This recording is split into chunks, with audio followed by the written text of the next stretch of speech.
All right. Hello, everybody. I'm here to talk to you about a topic that is near and dear to my heart, which is behaviors of health and like why we do what we do and what motivates us to do what we do. So first of all, I am Dr. Anamara Ritt-Olson.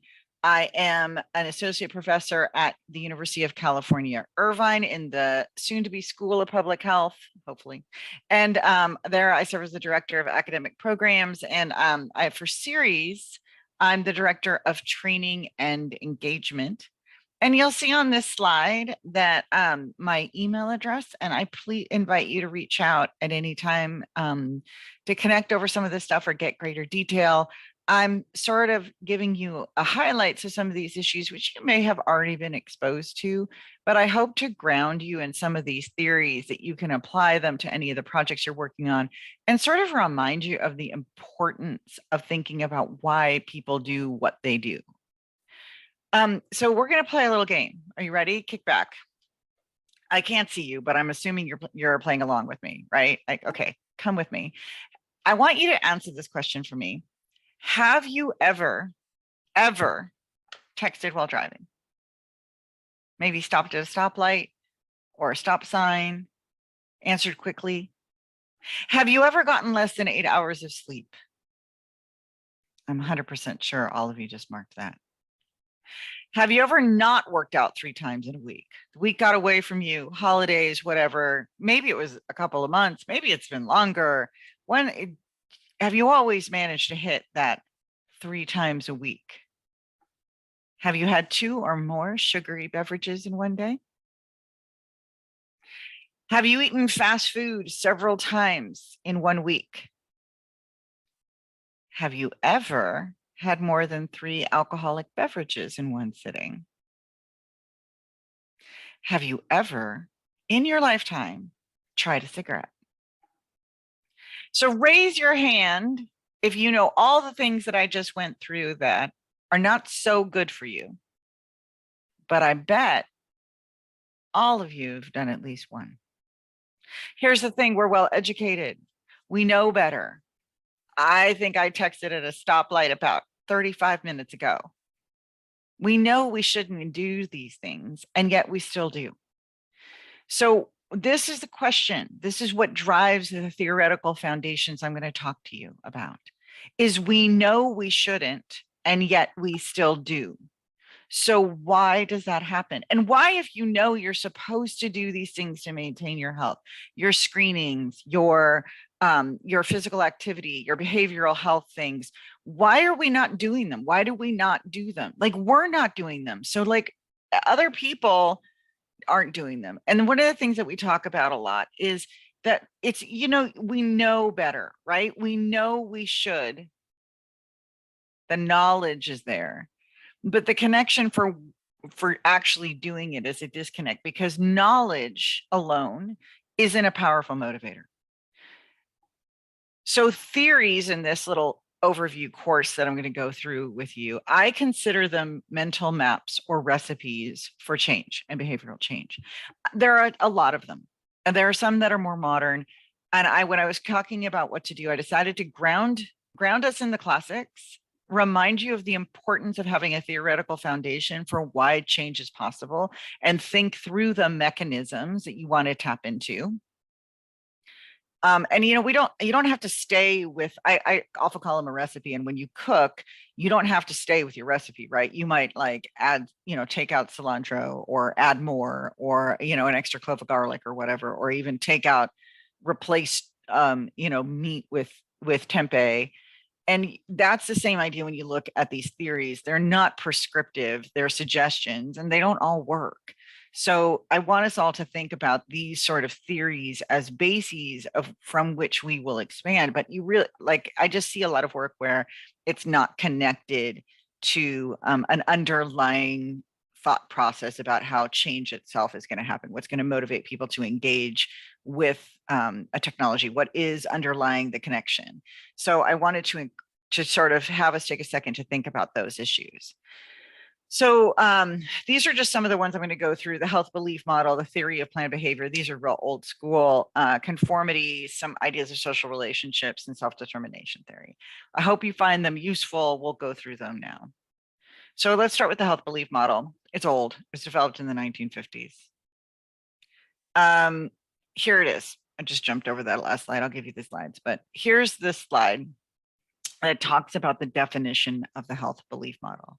Some of these things were added actually to make it a little bit more modern. The things on the top that say modifying factors were added sort of new. But the health belief model at heart is the weighing of the risks and benefits.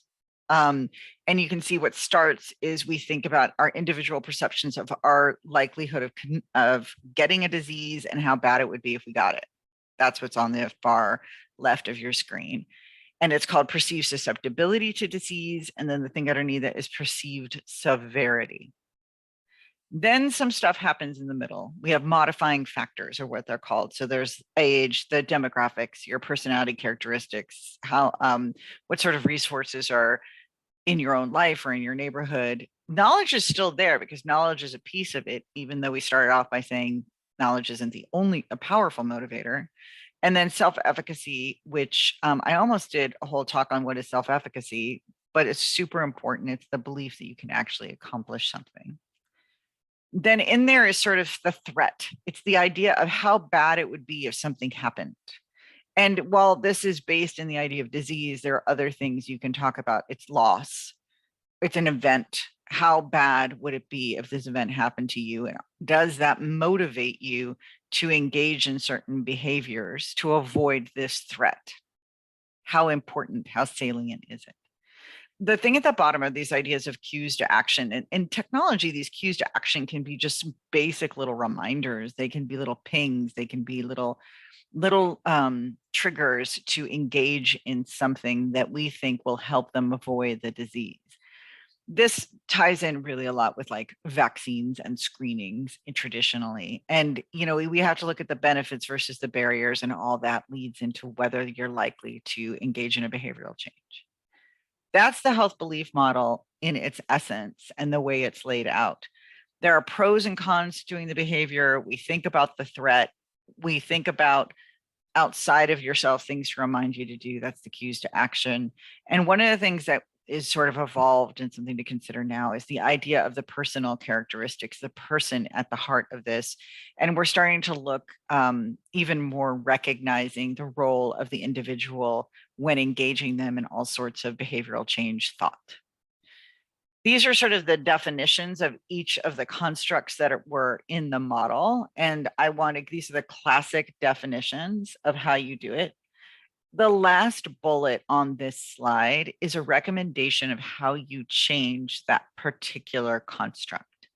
So what you can think about is like maybe perceived susceptibility you feel like resonates with what kind of change you would like to see. You feel like that would be a strong motivator for someone to engage with your intervention. And one of the ways you can do that is you can use education. It's straight up it's a little bit of knowledge, but you want the education to be strongly connected with the person. So if you're putting this into your intervention, you're going to put this into part of what you're working on, be sure that it's tailored and appropriate for the population you're trying to address. If you can get it even more specific so that it is tailored to the actual individual who you are engaging with, it actually may be even all the more impactful.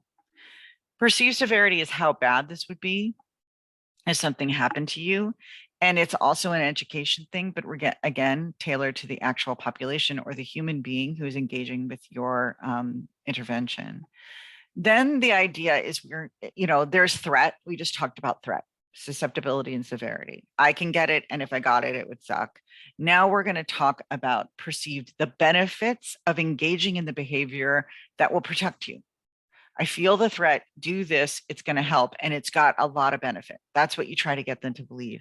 And this really it's sort of the flip. It's the positive messages of the benefits of engaging in something. It's the subtle instructions on how to take the actions and making sort of doable for someone and showing them it's important. And when they're thinking like it's really important for me to get to do a certain behavior, but what can happen is there are real life, realistic barriers to engaging in that behavior. You know, for example, I work with a lot of cancer survivors with Children's Hospital Los Angeles for a long time, which is incredibly difficult to get to.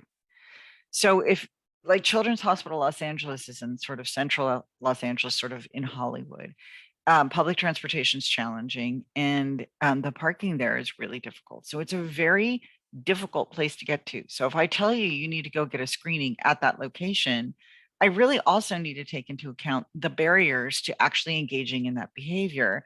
And so then you can think about what are the barriers for them to get through. And they can be simple, from financial to large, like you know, structural barriers to actually achieving what you're recommending.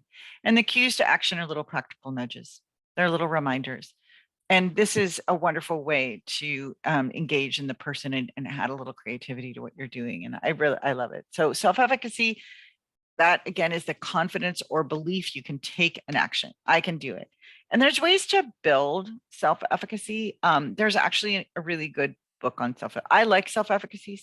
I like this idea and this concept, and I like some of the suggestions for how to build it include reflecting on when you were able to do something similar and do it well.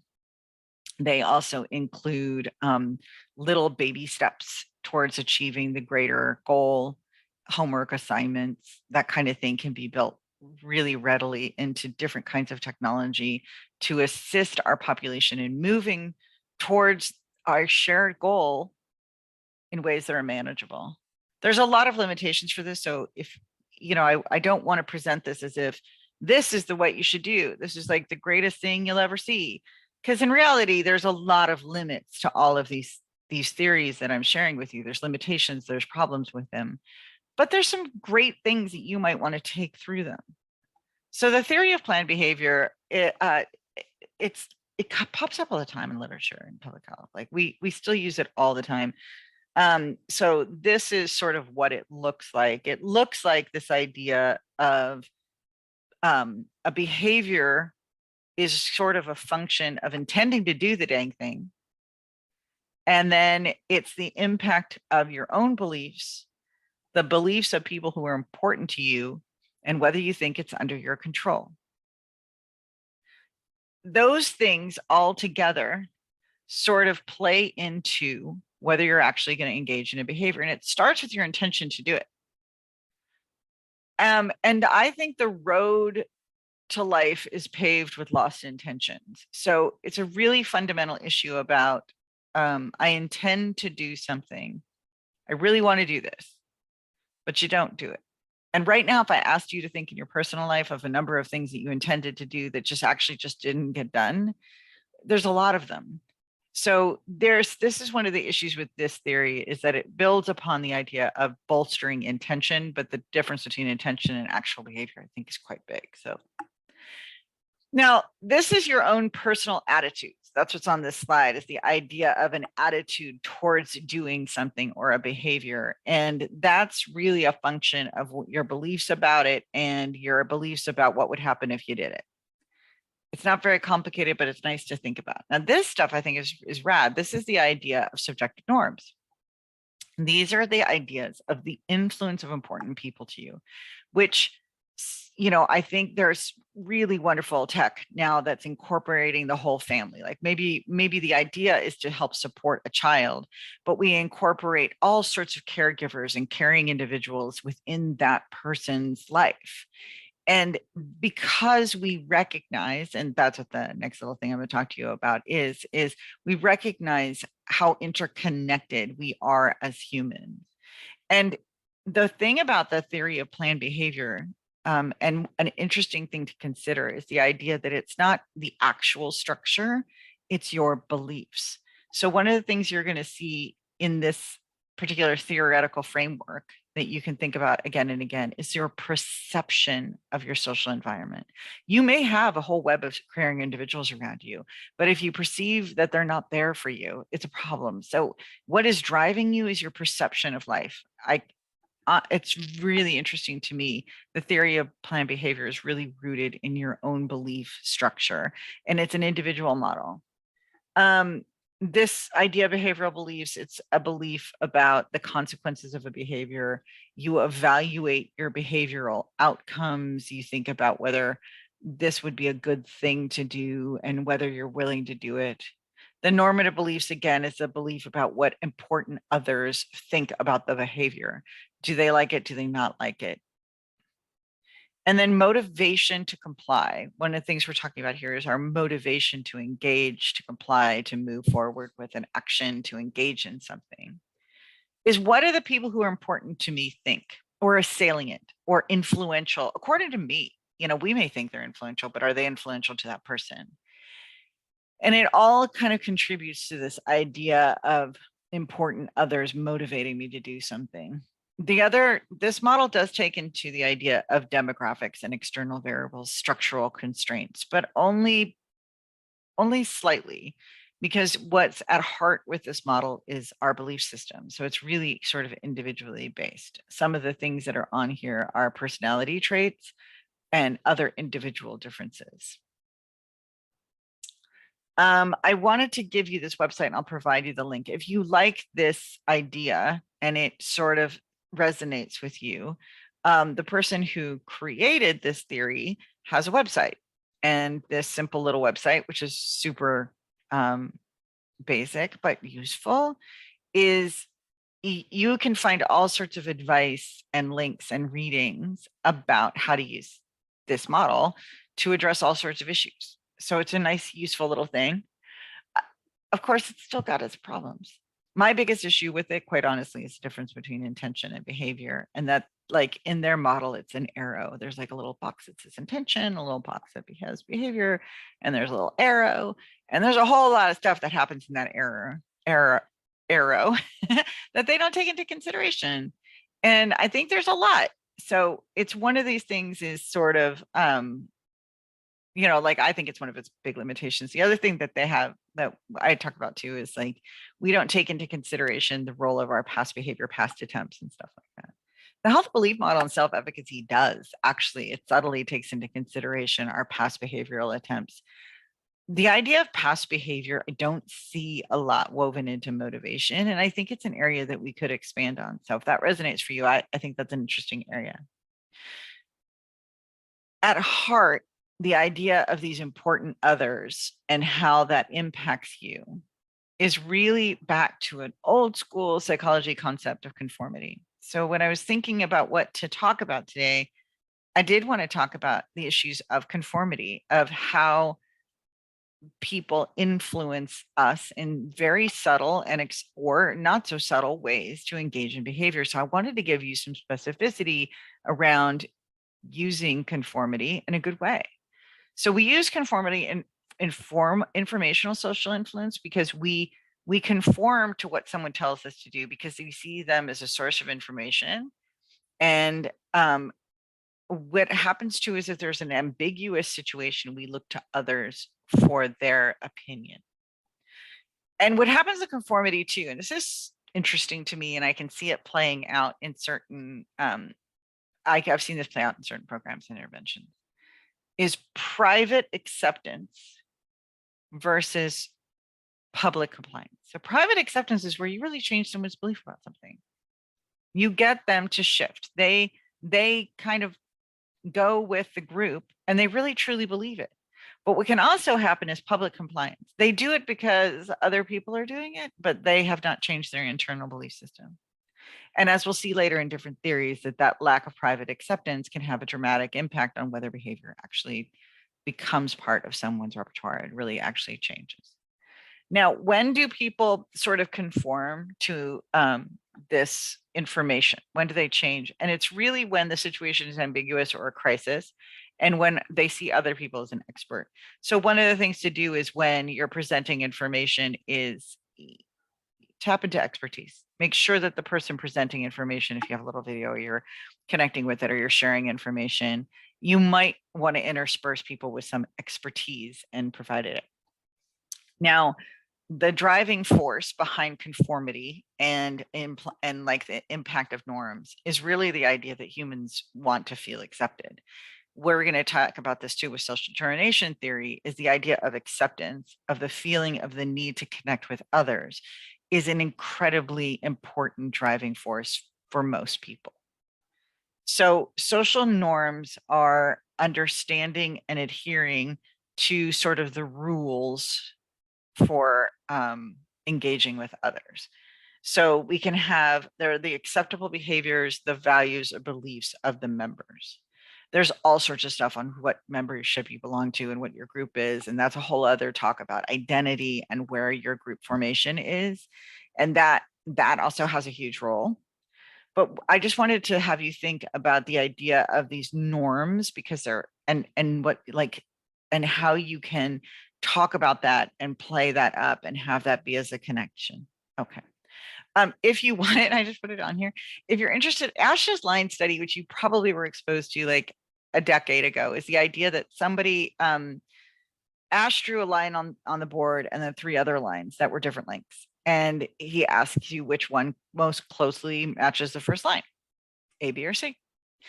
So in the study, in the YouTube little video, it's all these people in like the 1970s, being swayed by a group to literally betray their own eyes. So if you haven't watched the OG version of Ash's line study, it's super interesting. So I thought I would give it to you because I think it's kind of cool. What we've come to understand is we've got further into normative research from the 1970s and the really, really cool striped shirts that everybody's wearing, is the idea that peer group and influence and compliance is really complicated. So there's a lot of issues around that. I'm not going to totally go into them. And then there's a lot of theories that have come through the importance of others, which I want us to highlight. And social impact theory is sort of the strength, the importance of a group to a person, how close they are in time and space, and the number of people in the group. I think this is actually really interesting, is what happens is group influence diffuses if the group feels too large.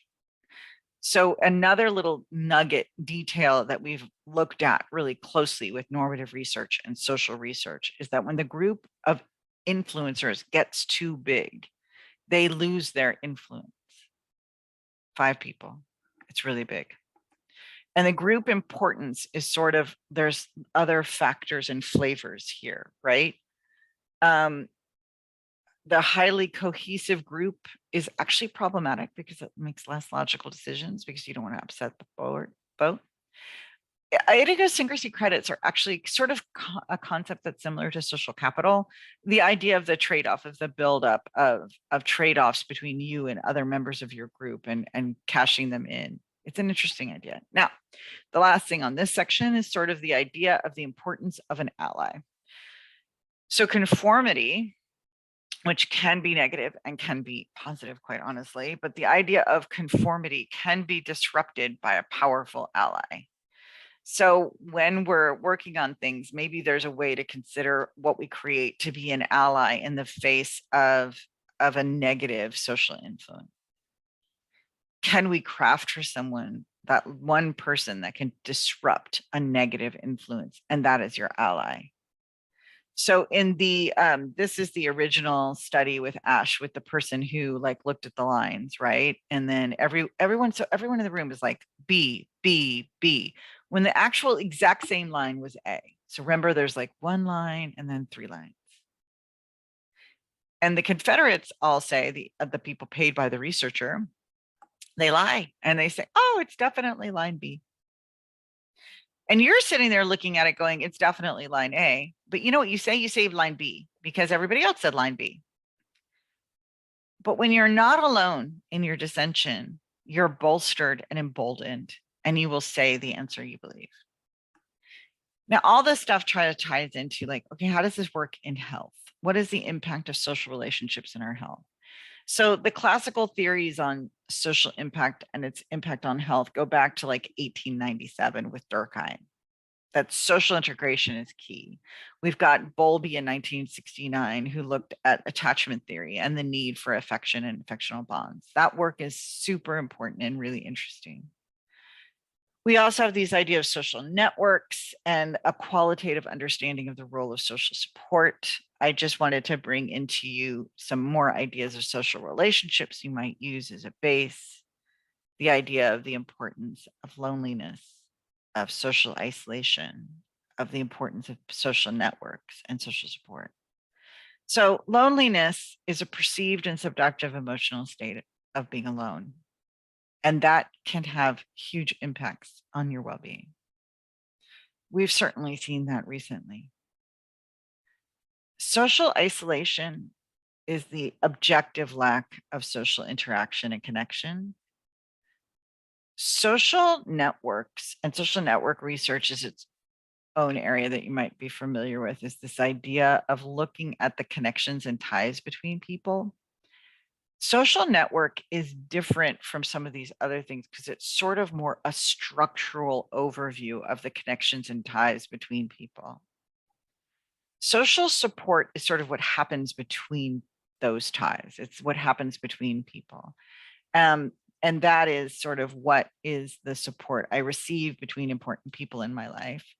And one of the things that's to take into consideration if you're looking at supportive interventions is the mismatch between what is offered and what is wanted by the recipient. So it's important to know that that mismatch can be quite jarring. So if I need money for rent and you tell me, oh, I'm so sorry you don't have money, it doesn't feel good. It doesn't work as well. Social integration and participation, it's the involvement of others and integration with others. One of the ways that this really plays out in a very impactful role on health is participation in community programs. Now, social capital are sort of the resources available in social relationships. We refer to it in a second. It's a little difficult because it depends on where you are, what the definition is, but it's the value of what you give and take between people.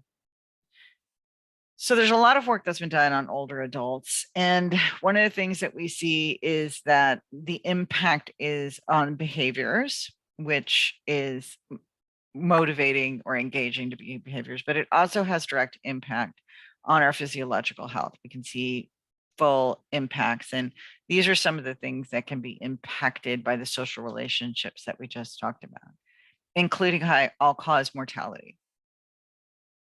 Social relationships keep you alive. They impact your high blood pressure, infection. They impact your cognitive function. They certainly impact depression. They impact our hypothalamic, pituitary, adrenocortical activity. Lacks of social connection can diminish our immunity, and certainly it has an impact on sleep. There's more. So one of the things I wanted to bring up and to have us start thinking about is social constructs and how we can utilize them and to remind ourselves of the importance of the other. So there are lots of different ways of measuring this. I'm just bringing up that there are some measures of objective versus subjective social isolation. I have a really good friend who's been working in this area with cancer survivors and looking at sort of the impact of social isolation and loneliness on their mortality and quality of life as they come out of having active treatment. But this is sort of the idea of there's an evidence of association among all of these things when we look at them across a meta-analysis.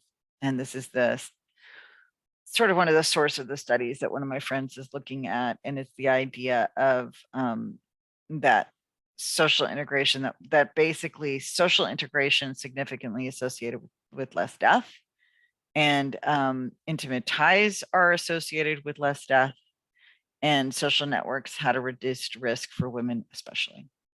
Okay. There are these social interventions that you can pull from. Some of these ideas are kind of interesting. The idea of Mazzi's is like we can increase our social skills. We can look at better and more significant ways of building social support. We can increase opportunities for social interaction, and we can do some sociocognitive training. So if you're thinking about, okay, great, I know social relationships are really important. What am I supposed to do with that? There's these ways of doing it. You can increase social skills. You can get people practice or suggestions or have people work through things. You can find ways to sort of strengthen and refine and take away that mismatch between what's offered and what's needed in terms of social support. You can increase opportunities for social interaction. So any kind of shared activity, anything that sort of builds more and better social interaction. And the idea of sociocognitive training can also have an impact. Okay, now we're going to get to another theory. Oof, you ready to connect everyone through social relationships and pay attention to that?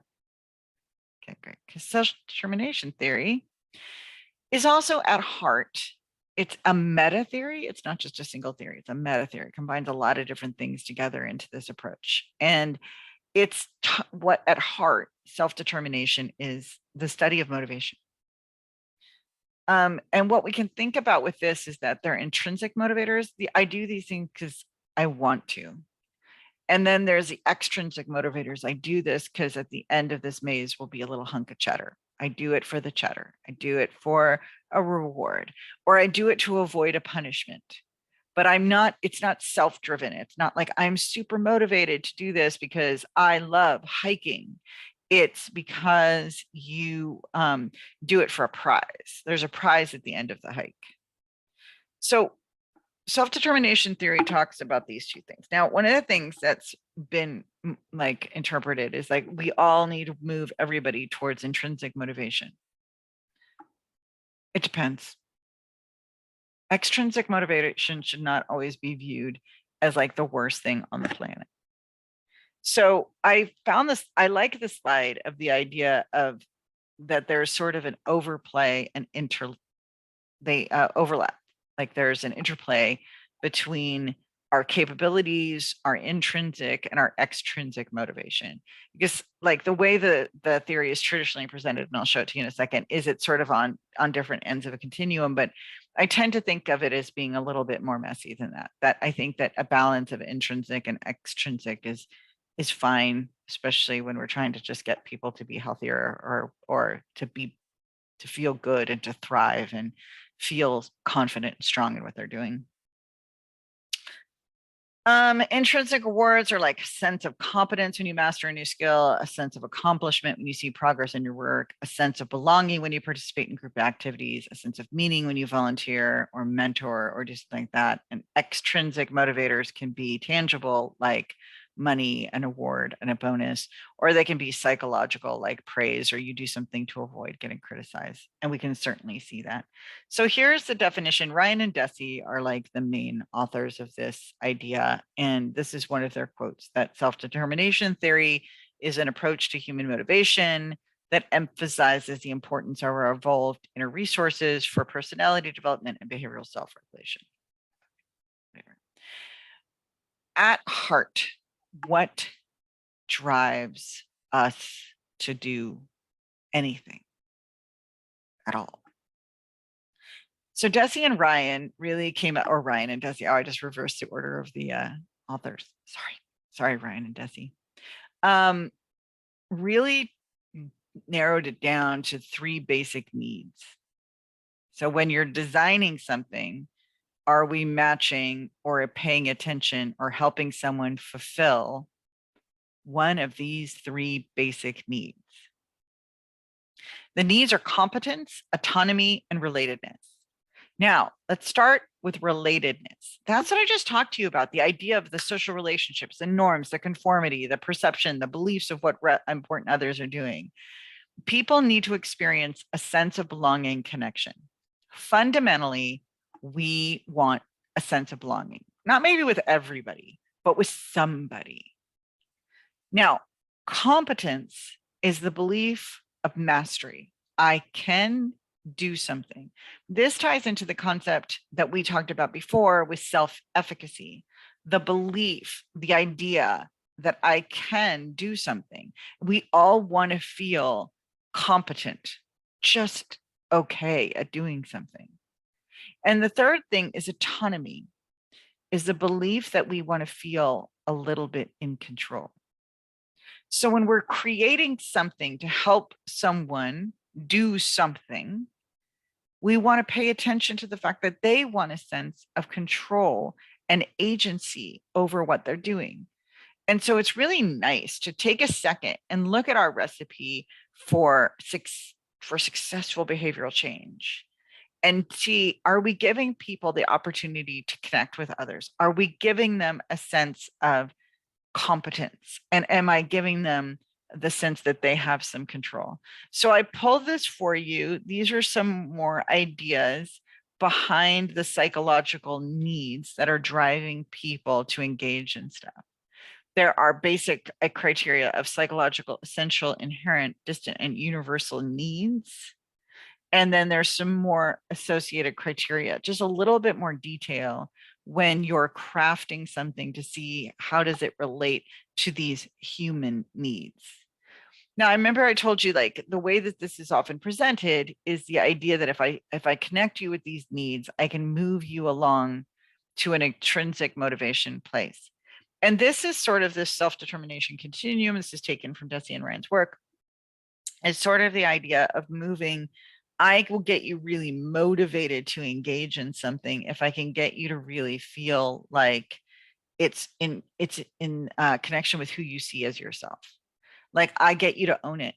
Like, it's you. This is about you and about what is important to you.